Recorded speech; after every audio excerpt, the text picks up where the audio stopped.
Last year, these fig trees produced no edible fruit. This video will reveal what I've done wrong and how I'm going to turn these trees around. Hi, I'm Linda and this is Huttons Valley Permaculture. Currently, I've got 3 fig trees in the ground and 5 more in pots. But today, we're just going to look at 2 of my oldest fig trees, which should have been producing edible fruit this last growing season, and they didn't. So, what have I done wrong? Well, it all comes down to pruning. This tree here is one that I call my adopted fig tree. I found it in a pot down the end of the road, sort of abandoned, and I brought it home and planted it. Now, I can't actually remember it having any fruit, but recently I looked through some old videos and found 2 fruit on this tree. Now, thinking back, that was in 2021. I may have given it a prune just so I could get around the tree, and maybe that fruit followed that. Since 2021, I certainly haven't done any pruning. Now, there's probably a few reasons why this tree hasn't produced fruit since then, and suckers can be one of the reasons. By letting the suckers grow, it just draws energy from the plant that it would otherwise put into fruit development. So all of these suckers really have to be chopped off each year just to allow more energy to the tree itself. Now, if you have a look at the tree, it is quite large, and with all of these branches, there's lots of leaf growth. Sort of in summer, it's just masses of leaves and nothing else. Now, the problem with too much leaf is all the energy is going into the leaves, and it's also shading a lot of branches as well, so there's no sunlight getting through to sort of stimulate any fruit growth. Another problem that might be contributing to all the leaf growth and no fruit is excess nitrogen. What I like to do under my fruit trees is put sort of a compost layer with lots of woody material and just throw in lots of manure, because that is what I've got on hand. Now, I like to mulch well around my trees because it not only suppresses all these grasses, but it also allows moisture to be held close to the soil, and it also does feed nutrients. Now, what I'm thinking, while this might be great under a peach tree or a plum tree, it mightn't be what's needed under a fig tree. So what I might do going forward is suppress these grasses and hold moisture just with woody material rather than adding in that extra manure. So I've already mentioned that I haven't pruned this tree for at least 5 years, and I think pruning is key from the research I've been doing to help solve my problem. You do need to prune regularly just to get that new growth, because most of your figs come from the new growth.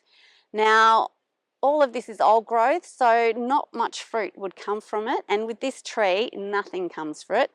So what we're going to have to do is really prune carefully to encourage fruit set.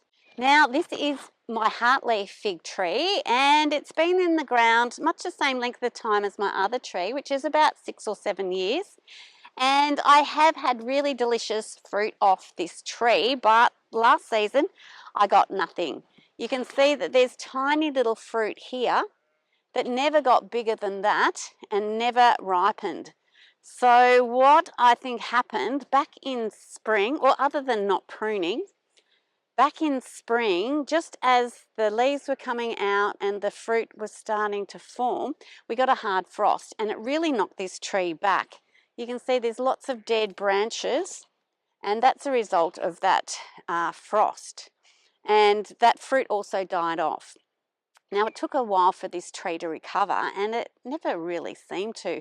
It got some leaves on it, but the fruit only got to this stage, and then it kind of got cold, so the fruit wasn't going to ripen or get bigger after that. Fig trees grow fruit twice a year. Firstly in spring on last season's growth, and then again in summer on this season's growth. So I think to help solve the problem of frosts in this tree, by pruning it now, the tree will not produce fruit in spring, but will put the energy into creating new branches, and then in summer, once the frosts have long passed, the fruit will start to develop, and hopefully it'll fill out and ripen before it sort of starts to get cold again at the end of autumn. Now, whether that's enough to overcome the problem of frost, it was quite a hard frost late in the season, and it did destroy a lot of these branches, as you can see.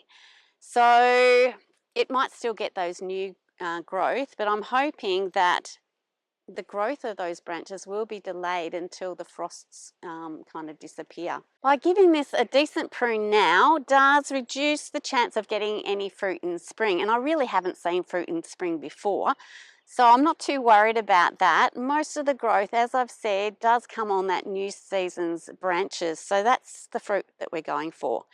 And as for the size of the fruit, with careful pruning, as I'll be explaining, we should be able to develop a lot bigger, larger, juicier fruit. Before starting my pruning session, I've treated the equipment that I'm going to be using for pruning with some isopropyl alcohol, which should clean them sufficiently to reduce the chance that we're spreading disease or infection from other trees. So I've done that with my equipment today. And what we're going to do is start with my adopted fig tree and just cut off all the suckers.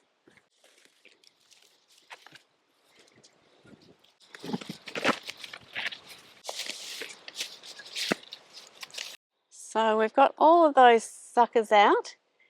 There were quite a few, and we've cleared a little bit of the grass so I could see what I was doing. So next we need to remove any dead wood. Now there's not as much on this adopted tree as there is on my heartleaf tree, but we're just going to kind of trim that right back and get it out of here.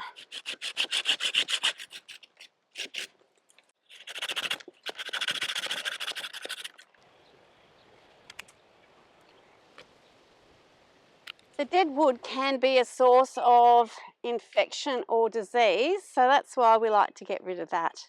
Next, I'm going to look at getting any of the lower hanging branches or even some of these horizontal branches that kind of get in the way of moving past the tree. So I might take this branch out, this lower one, and perhaps this one here, just to make passage past this tree a lot easier. Now, when pruning the tree, you do have to keep in mind if you're taking a large amount of the tree off, it really does stress the tree, and that can impact on the fruit for the coming season. So I've seen people say don't take more than a third of the tree, and if you're going to cut a large branch of the tree, then perhaps just one each season. I've seen that from a person who was a commercial grower, so I kind of take that on board. So if I just take these branches around here, the small ones hanging out, that shouldn't be too much. I might take this full one out.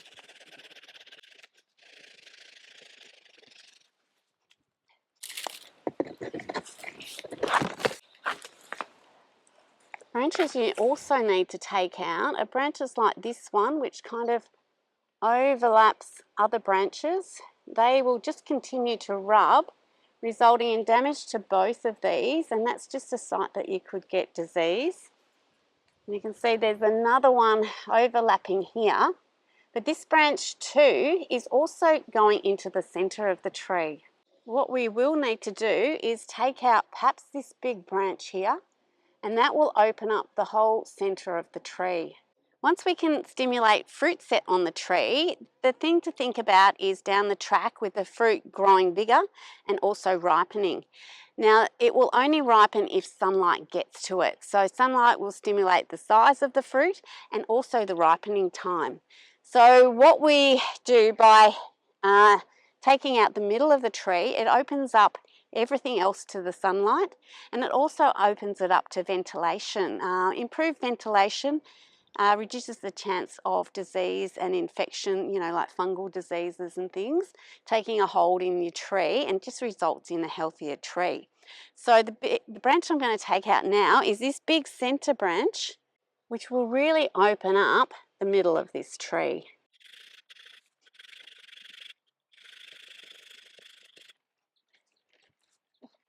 You can see that's quite a big branch to get out of there, and it leaves plenty of good space in the middle.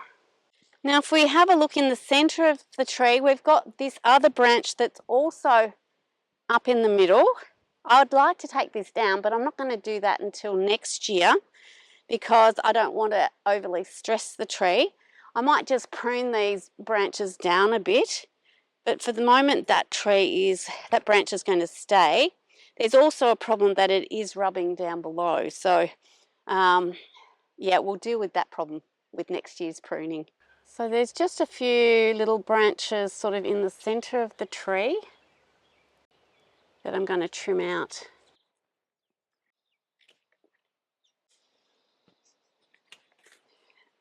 And I'll also grab this branch here that's crossing over and rubbing on another branch.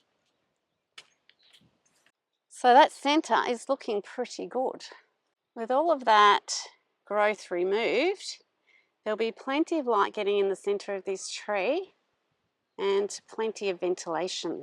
All I need to do now is get down some of this growth, really take it down to about here, just above a node here that will shoot branches out here, and that will keep the size down. There's no point having your beautiful fruit up in the sunshine and with lots of ventilation at the top so that the birds are the only ones who get it. But I want it down here so that it's easy for harvest.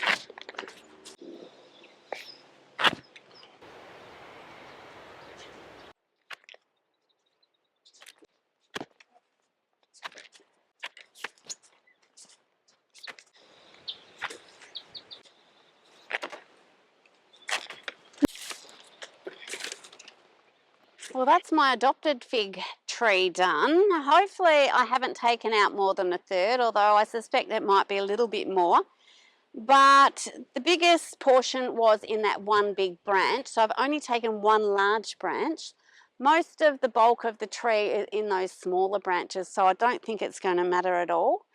What I've done is cut so that the node will produce branches facing out rather than into the tree.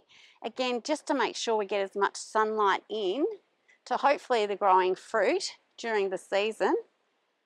But we'll leave this tree for now. I might at some point come around and just get some woody mulch around it just to suppress these grasses a bit more.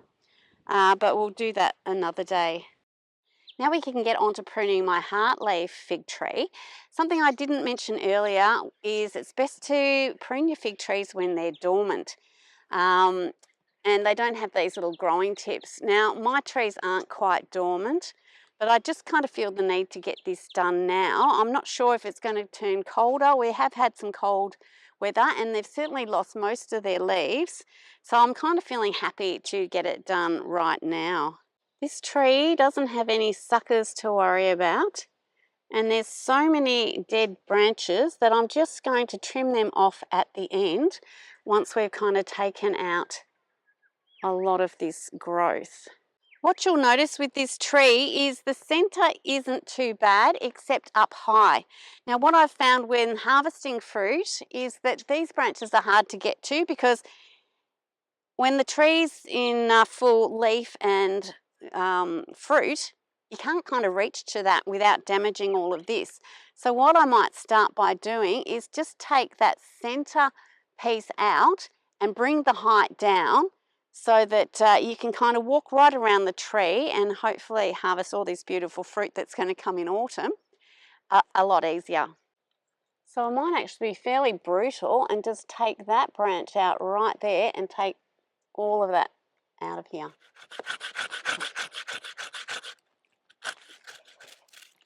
Oh, and that's that. That's quite a bit of bulk out of the middle of the tree. Now with my other tree, I said to take out the low-hanging branches and horizontal branches, but as you can see, there's a lot of that. What I'm going to do is just sort of shrink the size of the tree as much as I can with this pruning, given that we've already taken out a large section of the tree. I might just sort of start pruning these in a bit, but perhaps next year kind of do it in a bit harder. So all of this is coming out too far. So I'll take that off.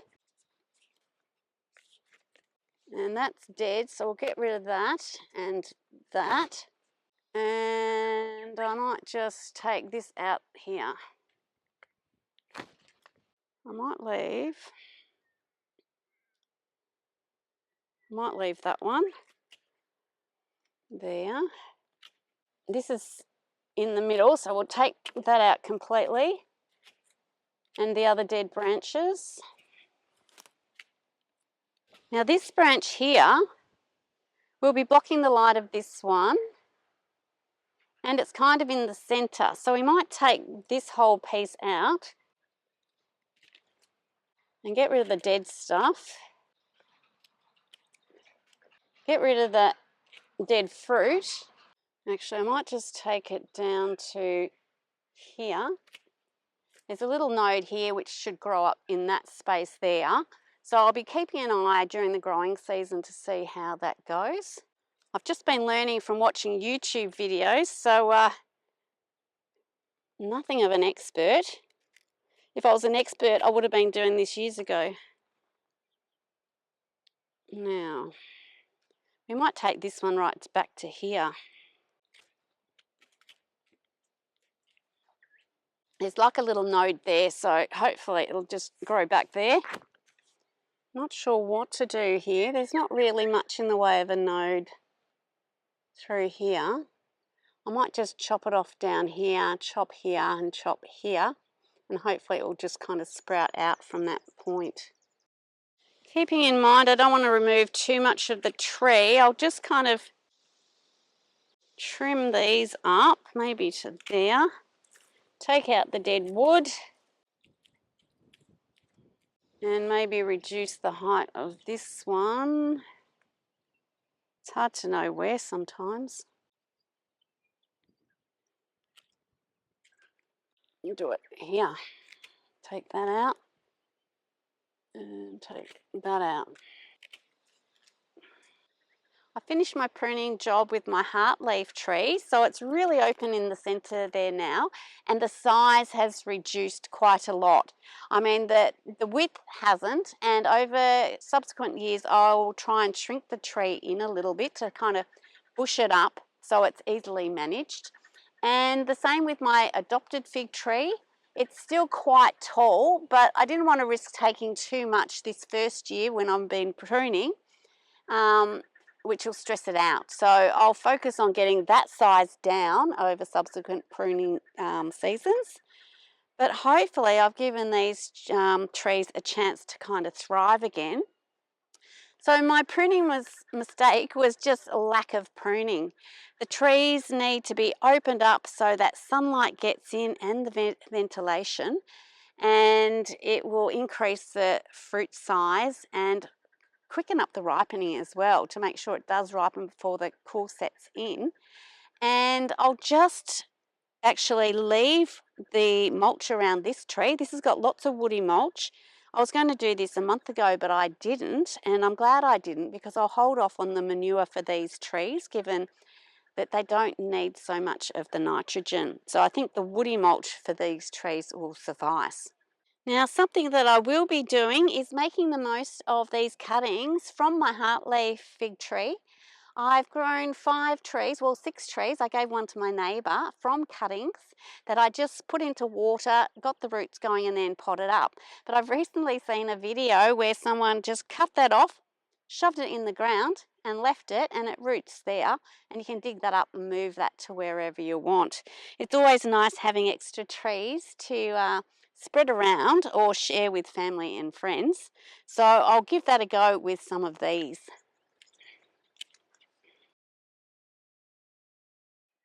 Anyway, I hope you've enjoyed today's video. Please give me a thumbs up if you have, and consider subscribing if you haven't already. Thank you so much for watching. I'll see you in the next one.